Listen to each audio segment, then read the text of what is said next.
मेरा नाम रुखसाना है और मैं हरियाणा की रहने वाली हूँ। एक रात मेरे पागल देवर ने मुझे जन्नत देखा दी, जन्नत भी ऐसी दिखाए मुझे तोड़ के रख दिया। उस रात के बाद मुझे मेरा पति छोटा बच्चा लगने लगा। अब तो सारा सो मेरी पागल देवर से लेती हूँ। आइए आज मैं आपको बताती हूँ कैसे मेरा और मेरे देवर का रिश्ता बना। ये बात अब की सर्दियों की है, यानी 10 फरवरी 2023 की, जब मैं पहली बार इस घर में शादी करके आई। ससुराल में जब बहू घर आ जाए तब भी रस्म निभाई जाती है। वो रस्म ये है कि देवर को बहू की गोद में बैठाया जाता है। जब मेरे देवर को बुलाया गया तब मेरे पास में खड़ी और कानाफूसी शुरू कर दी, एक दूसरे को बोल रही थी। इस नेक काम में उस पागल को क्यों बुलाते हैं, मैं हैरान थी। उसकी और थे, मेरे देवर को पागल क्यों बोल रही है। मेरे देवर का नाम रूपी है और थोड़ी देर बाद उसे लाया गया। मैंने पल्लू के अंदर से देखा तो देवर के दोनों हाथ रस्सी से बंधे थे। मैंने मन ही मन सोचा ये तो सच में ही पागल लग रहा है। मैं चुपचाप बैठी रही और देवर को मेरी गोद में बैठाया गया। मैंने देवर को 2000 रुपए दिए और फिर देवर को मेरी गोद से उठा दिया गया। मेरे पति की दादी ने देवर के हाथों से पैसे ले लिए और एक दूसरे लड़के से बोली, घर से बाहर जाकर इसके हाथ खोल देना। यूं ही चुपचाप चला गया। कोई पड़ोस की औरत हल्के से मेरे कान में बोलने लगी, बीती अपने पागल देवर से बच के रहना। सारा दिन घर में कोई न कोई रस्म बनती रहती। करीबन 9 बजे 4-5 और मुझे छत पर बने कमरे में शोर हुई, क्योंकि आज मेरी सुहागरात है। कुछ देर बाद मेरा पति हर्ष कमरे में आ गया। मैं थोड़ी सी घबरा गई, अब क्या होगा, क्योंकि मैंने अपने आप को अब तक किसी लड़के को छूने तक नहीं दिया था। नहीं, बिल्कुल सील बंद हूँ। हाउस मुझे अपने घर वालों के बारे में बोलता रहा और मैं अपनी गर्दन हिलाती रही। हर्ष बोलते बोलते मेरा घूंघट हटा कर साइड में रख दिया। मुझे इतनी शर्म आ रही थी कि मैंने तो अपनी गर्दन नीचे करके रखी। फिर उसने मेरे कानों से झुमके निकाले। अभी तक मुझे हर्ष के टच करने से कुछ महसूस नहीं हुआ था। हर्ष उठकर मेरे पीछे जाकर बैठ गया और फिर उसने मेरे ब्लाउज खोल दी। मेरी मौसी ने मेरे ब्लाउज को इतना टाइट बांधा था।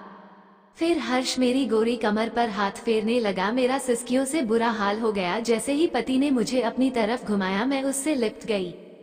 आज पहली बार मुझे किसी मर्द के छूने का सुख पता चला है। थोड़ी देर बाद पति ने मुझे गले से हटाया। मैंने शर्म के मारे अभी भी नजरें नहीं मिला है।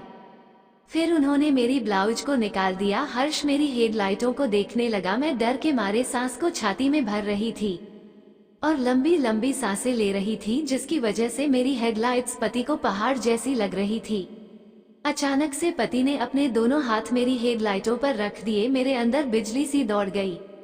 मैंने झटके से अपनी गर्दन को छत की तरफ किया और जोर जोर से सांस लेने लगी। कुछ तो आराम मिले पर नहीं। फिर उन्होंने अपने होठों से मेरी लाइटों को चूमना शुरू कर दिया। ऐसे करते करते हर्ष ने मुझे पहला सुख दिया। उस रात मैंने 3 बार सुख भोग लिया। पूरी रात में एक खास बात ये हुई कि उन्होंने मेरे पूरे शरीर को चूमा, एक भी कोना नहीं छोड़ा जहाँ नहीं चूमा। पर पति ने मेरे होठों को नहीं चूमा। सुबह जल्दी उठकर मैं नहाने लगी और लाल रंग का सूट सलवार पहन लिया। फिर पति के उठने का इंतजार करने लगी। वो उठेंगे और मुझे मॉर्निंग केश करेंगे, पर ऐसा नहीं हुआ। वो 2 घंटे बाद उठे और अपने कपड़े पहनकर नीचे चले गए। मैं वहीं बैठी बैठी सोचने लगी कि ये मुझे कब कैसे करेंगे। तभी मेरा पागल देवर मेरे पास आया। मैं उसको देखते ही डर गई, ये यहाँ में आया है। फिर वो बोला, भाभी तुम्हें दादी नीचे बुला रही है। ये कहकर चला गया। अच्छा हुआ ये पागल चला गया, न जाने मुझे अकेली के साथ क्या कर दे। मेरी ससुर काफी सालों पहले रोडवेज बस एक्सीडेंट में मर चुके थे। मेरे पति और पागल देवर को उनकी दादी ने पाल पोस कर बड़ा किया है। थोड़ी देर बाद मैं नीचे दादी के पास गई। वो मुझे समझाने लगी, बेटी आज तेरा इस घर में पहला दिन है। आज से तुझे ही अब ये सब कुछ संभावना है। अगर तुम्हें किसी बात की परेशानी हो तो मुझे बताना, पर एक बात का ध्यान रखना, मेरी छोटी पोते में समझ थोड़ी कम है, उसकी किसी बात का बुरा मत मानना। तभी वहां आ गया और दादी ने रूपी को जोर से बोला, हाथों को बाहर निकाल। धूप ने अपने दोनों हाथ अपनी पेंट की जेब से निकाल लेंगे और रूपी बोला, दादी मुझे भूख लगी है, रोटी दे दो। दादी ने मुझे कहा जाकर सारे घर में झाड़ू निकालने। मैंने झाड़ू निकालना शुरू किया। करते करते सारे घर में झाड़ू निकाल दिया। तभी रूपी मेरे पास आया और बोला, भी यह झाड़ू पुराना हो गया है, नया झाड़ू चक्की के पास रखा है। ये कहकर चला गया। मैं उसको पीछे से देख रही थी कि उसके दोनों हाथ अभी भी उसकी पेंट की जेब में थे। फिर मुझे लगा ये कहाँ से पागल लगता है, बड़े अच्छे से तो बोलता है। मैं सारे घर की सफाई करके दादी के पास खाना खाने बैठ गई। वहीं पर रूपी भी आ गया। दादी ने उसको देखा और गुस्से से बोली, हाथों को बाहर निकाल। रूपी ने अपने हाथ पैंट से बाहर निकाले और बोला, भाभी तुम्हें भैया बुला रहे हैं, पर यह कहकर चला गया। मैंने दादी से पूछा, दादी रूपी बार बार अपने हाथों को पैंट की जेब में क्यों रखता है? दादी बोली, बेटी जब ये छोटा था तब इसको अपने हाथ का अंगूठा चूसने की आदत पड़ गई। मैंने इसके हाथों को उसकी पेंट की जेब में डाल दिया ताकि उसकी अंगूठा चूसने की आदत छूट जाए। वो तो छूट गई पर दूसरी आदत लग गई है। तुम ये छोड़ो और जाओ, देखो हर्ष के इसलिए तुम्हें बुला रहा है। मैंने जल्दी से खाना खत्म किया और ऊपर गई। ऊपर कमरे के पास पहुंची तो मेरे पति ने एक बड़ा ही रोमांटिक गाना बजा रखा था। वो गाना थोड़ा आप भी सुने। कमरे के अंदर जाकर मैंने अपने पति से कहा, आपने मुझे बुलाया? हर्ष बोला, मैं किसी काम से बाहर जा रहा हूँ, तुम्हारे लिए कुछ लाना है?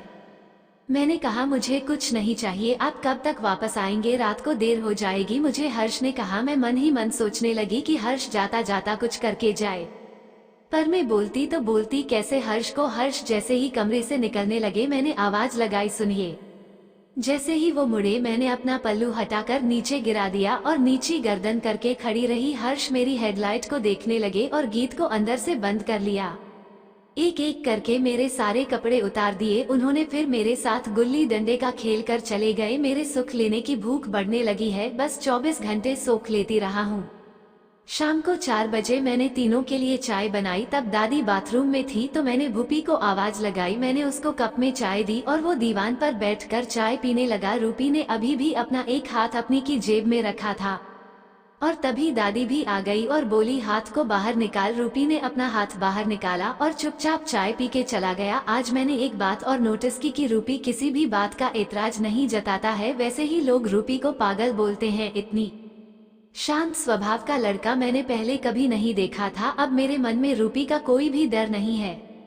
मुझे उसका चुपचाप रहना अच्छा लगने लगा। रात को करीब 11 बजे मेरे पति वापस आए। मैंने उनसे पूछा, खाना लगा? दूर नहीं, दोस्तों के साथ रास्ते में खा लिया था। हर्ष ने कहा। हम दोनों बेड पर लेट गए और फिर मैंने उठकर लाइट बंद कर दी। तभी हर क्या कर रही हो? लाइट क्यों बंद कर दी? आप थक गए होंगे, सो जाइए, मैंने कहा। वो बोले, नहीं लाइट ऑन करो, मेरे पास आओ। मैं लाइट ऑन करके पति के पास जाकर बैठ गई।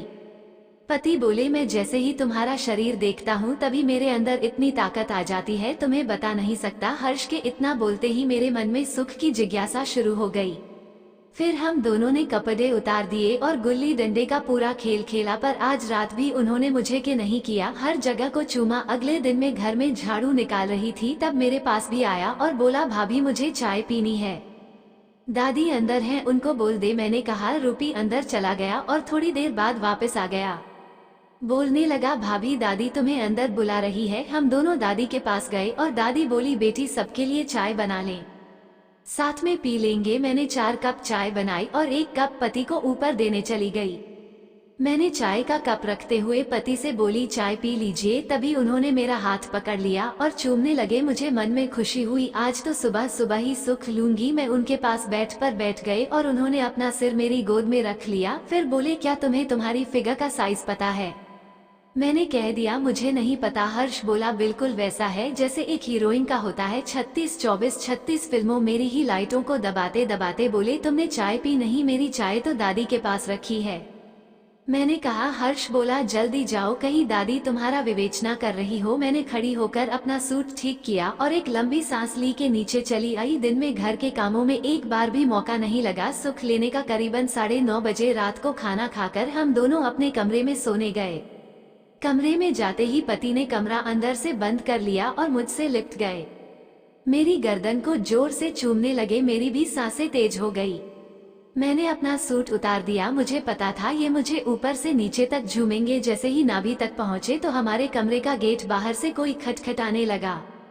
हम दोनों चुप गए। तभी दादी की आवाज आई, बेटा जल्दी से दरवाजा खोल। मैंने भागकर अलमारी से अपनी नाइटी निकाली। फिर जाकर पति ने दरवाजा खोला और बोले, क्या बेटा जल्दी, 4 अपने पड़ोस वाले के खेत में आग लगी है, कहीं अपने खेत तक न आ जाए। दादी ने कहा। दोनों जाने लगे। तभी दादी मुझसे बोली, बेटी तब तक हम वापस नहीं आते, अब तक तो नीचे रूपी के पास आकर सोना ठीक है दादी, मैंने बोल दिया। दादी पोता खेतों में चले गए। मैं नाइटी में ही दादी के कमरे में चली गई।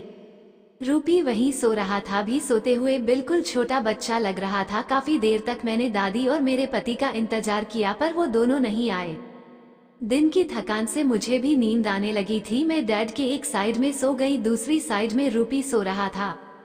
कुछ देर बाद मेरे हिप में कुछ चुभा, में झटके से उठी और दूर खड़ी हो गई। फिर मैंने बेड पर देखा तो रूपी मेरे नजदीक आया हुआ था। मुझे रूपी पर शक होगा, कहीं ये रूपी की तो कोई शरारत तो नहीं, पर ध्यान से देखा तो रूपी गहरी नींद में सो रहा था। मैंने अपनी कमर पर हाथ लगाकर चेक किया, चुभा तो चुभा किया, मुझे कुछ समझ में नहीं आया।